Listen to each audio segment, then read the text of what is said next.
kamida Geikachi. Ya sande na salnika kamburaki na video FM na nandaru yawa ni kana rodi na serikali na maki na mataka binaka ni kobanda talangani bekemni na bewe kani ndo talna madhawo ni ngarabitabi monite na indai kena bulobo sar talanga na ikaroni chune bebi rungono na mataka binaka ni ko sangani banga dendre taka na kena sa tibo wadanga usar taltinga na ndo tale na madhawo ni ngarabitabi na monite na indai rodi na nandaru serikali na maki na mataka binaka ni ko bekemni na ndo na kita makina na kena ebola o esndakuna na singa binaka nikoa nandondomo tinikoso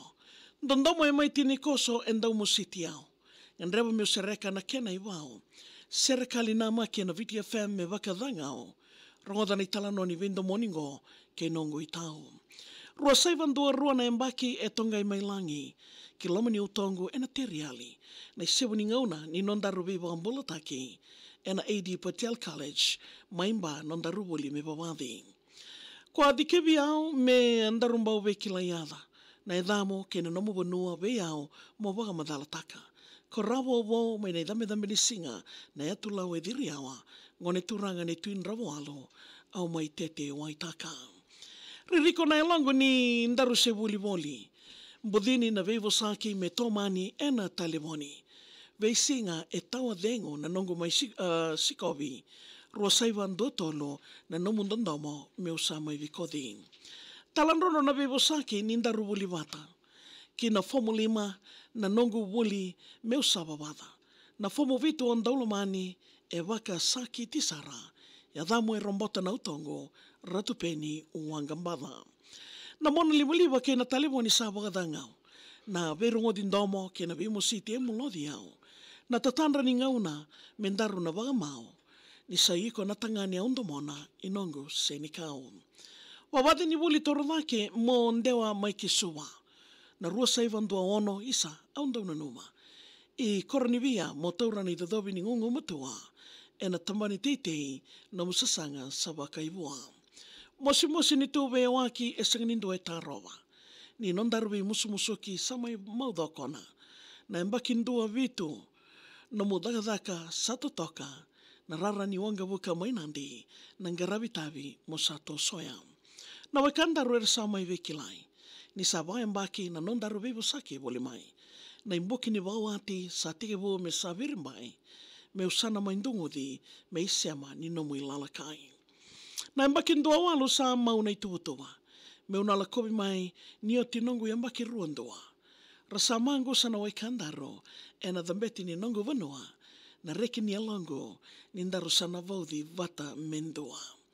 dhambe na bula isebu ena ikatini katolu ni singa ongona singa ingwele dhabi ndrendina na ngiri au ngoma na kemo itubutuku e wakasa wikina ni koyali tau madala ena loma ina wakariwa vele dha ke tumbo ke na lulubu ni alongo somboli na nongo rosi na babo ndungu ni utongo kina waka mainandi me ngole ani ersaba loloko ni sadiri mate tuewai na ngomo sombo utangida na kalo ena lebu ni rarawa sanga suruta ke de obusi na nondaru ve tatanra na nomo i mate nga na kena mosi e tawa otirawa na iloko ni wa tingo e sanga i kata walinga wa kurakaba tiniko so na ibola ni nondaru ve ndomoni mo simbula manda me uredi ko tale nongorosi sombo le peni ko sabuni nongo tangi aso ena vembongi na mode bogada ni utawa le rawa na kera mosi na mama ni baka mau kwa yalo taka mendaru na tokar na go wale ko ndautu ko na ba wasoma mendaru na mbudina bata